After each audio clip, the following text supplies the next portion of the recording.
Varanasi news बुनकर की आवाज में आप सभी का स्वागत है।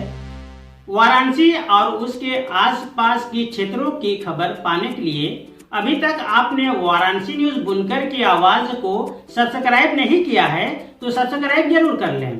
चलिए आगे चलते हैं न्यूज। चिकित्सक दंपत्ति का बड़ा बेटा जो 19 साल का है अभी इंटर पास किया है और वर्तमान में वो नीट की तैयारी कर रहा है, उससे कुछ संदिग्ध चैटिंग के संबंध में एटीएस ने पूछताछ किया है और आगे की अभी जांच उस मामले में जारी है।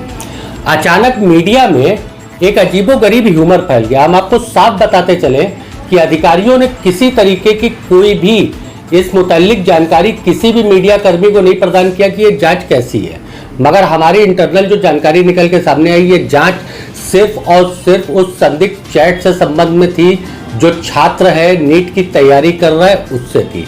इसमें आरोपी जो बनाया गया वो एक तरीके से मीडिया ने अपना ट्रायल चालू कर दिया और मीडिया ने अपना ट्रायल देते हुए ये कह दिया, साहब जिसने ये दावा किया था कि यूपी की मीडिया से सच गायब है उसने अफवाहों को फैलाना चालू कर दिया कि डॉक्टर का अकाउंट फ्रीज हो गया, टेरर फंडिंग, सब कुछ। चिकित्सक डॉक्टर आरिफ अंसारी के कई अखबारों ने, कई मीडिया संस्थानों ने फोटो तक लगाई, जबकि डॉक्टर आरिफ अंसारी चिकित्सक के बेटे से पूछताछ थी, ना कि डॉक्टर आरिफ अंसारी से। और बेटा 18 साल से ऊपर का हो चुका है, यानी बालिग है, यानी दो लोग की दो अलग आइडेंटिटी होती है। कितना संवेदनशील मुद्दा होता है जो किसी की भी जिंदगी पे एक टेरर शब्द से किसी की भी जिंदगी पे कितना गंभीर प्रभाव छोड़ सकता है, उसमें ऐसी लापरवाही क्या मायने रखती है आप समझ सकते हैं। इसमें पूरा मुद्दा क्या है हम सीधे आपसे रूबरू करवाते हैं। डॉक्टर आरिफ अंसारी एक पीडियाट्रिक है, एक इनकी सोशल पहचान बहुत अच्छी है, एक सेकुलर पहचान है। इन सारी पहचान के ऊपर मीडिया की सिर्फ अफवाहबाजी, वो मीडिया खास तौर से जिसने बड़ा ही जो है ढोल नगाड़ा पीटा था कि यूपी की मीडिया से सच गायब है, हम सच दिखाएंगे, वो एकदम सही कह रहा था कि यूपी की मीडिया से सच गायब है, अब अफवाह दिखाते हैं। आरिफ साहब कल एटीएस आई पूछताछ करने के लिए आपके साहबजादे से, आपकी जानकारी में एटीएस ने पूरा मामला क्या दिया है, किस मामले में पूछताछ है? मेरा बेटा नीट की तैयारी कर रहा है। पिछले दिनों उसकी सोशल मीडिया पर किसी संदिग्ध हैंडल से चैट होने की बात सामने आई।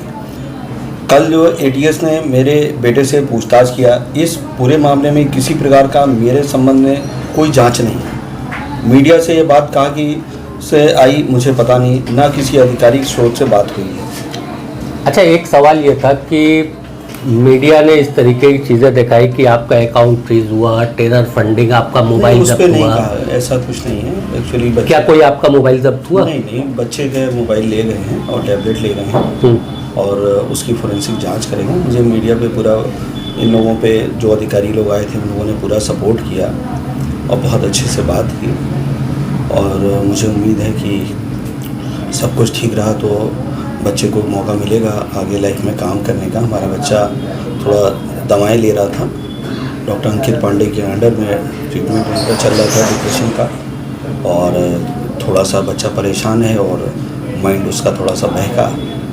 अब उम्मीद है कि वो वापस आएगा। बेशक डॉक्टर साहब, आपकी एक इमेज बनी थी और आज भी है इमेज आपकी कि आप सेकुलर है, आपके लिए मरीज होता है, ना हिंदू ना मुसलमान। कोई हिंदू मुस्लिम मरीज नहीं होता, मरीज होता है। इंसान ह्यूमन बॉडी है, हम सब खाली मज़हब आके पैदा होने के बाद बना लिए हैं। ये ऊपर से कहीं क्या हर आदमी अपना सच कहता है, किसका क्या सच है ये तो ऊपर वाला ही जाने। देखिए, हम आपकी भावनाओं को समझ सकते हैं। इंसान बहुत परेशान है इस बात को लेके, अपने बच्चों को लेकर के ज़्यादा परेशान होता है, अपनी मुसीबत से परेशान है, फैमिली को लेके और बच्चे को खास तौर से। और अभी जो जिस तरीके की आज मीडियाबाजी हो गई, अचानक सब कुछ सामने है, तो अभी तो लोगों को जवाब देते देते आपको परेशानी महसूस हो रही है? परेशानी है, बहुत टेंशन में है। और उसके बाद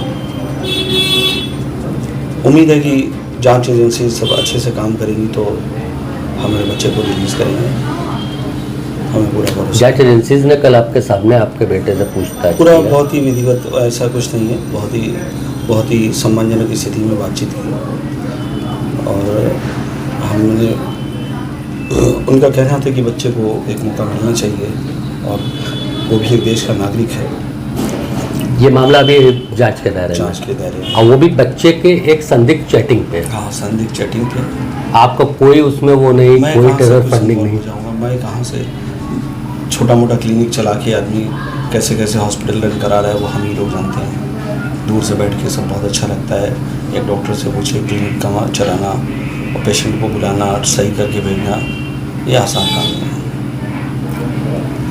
दोस्तों, ये डॉक्टर आरिफ अंसारी हैं, वाराणसी में पेडियाट्रिक में जहाँ तक जो है मेरी मेडिकल जानकारी है, सबसे कम फीस में काम करने वाले डॉक्टर हैं। बेशक होता है कि मतलब आरोप प्रत्यारोप लगते रहते हैं, मगर मीडिया को जो अपनी जिम्मेदारी है उसको जिस स्तर पे निभाना चाहिए, क्या इस संवेदनशील मामले में उसने इस स्तर पे निभाई?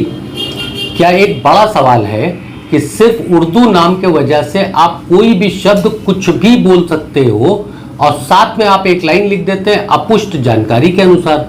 अगर आपकी जानकारी पुष्ट नहीं है तो किसी की पूरी देशभक्ति पे आपने एक सवाल खड़ा कर दिया।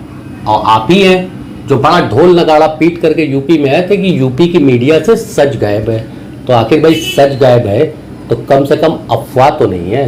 बहरहाल साहब, आपको फिर से एकदम साफ बताते चलें कि कल एटीएस ने एक सस्पेक्टेड चैट से रिलेटेड डॉक्टर आरिफ अंसारी के बेटे से पूछताछ किया। मैं बार बार सिर्फ उनका बेटा कह रहा हूँ, इसलिए कह रहा हूँ कि नौजवान लड़का है, 18-19 साल की उम्र है। कल की तारीख में उसको क्लीन चिट मिलती है नहीं मिलती है वो जांच का एक मुद्दा है, मगर समाज के अंदर जो उसकी स्थिति परिस्थिति, अगर क्लीन चिट भी मिल जाती है, अगर हम उसका नाम सामने लाते हैं, क्या होगी आप सोच सकते हैं। इतने संवेदनशील मुद्दे पे मीडिया ने अपनी जो कार्रवाई करनी थी कर चुका है, और परिवार को जो परेशानी उसके वजह से सामाजिक झेलनी पड़ रही है वो आपके सामने है। डॉक्टर साहब हमारे बहुत पुराने परिचितों में से, हम लोग बचपन के मित्र हैं। मैंने उनको चेहरे से इतना परेशान कभी नहीं देखा, हर मुसीबत में वो हंसते रहते थे, मगर आज मैं परेशान देख रहा हूँ। ये परेशानी शायद टेलीफोन पे जवाब देने की है। बहरहाल साहब, हमारा निवेदन है कि आप सच के लिए हमारे साथ जुड़े रहें। मैं तारिक आज़मी, अल्लाह हाफिज़। कल फिर मिलते हैं कुछ नए खबरों के साथ, तब तक के लिए जय हिंद।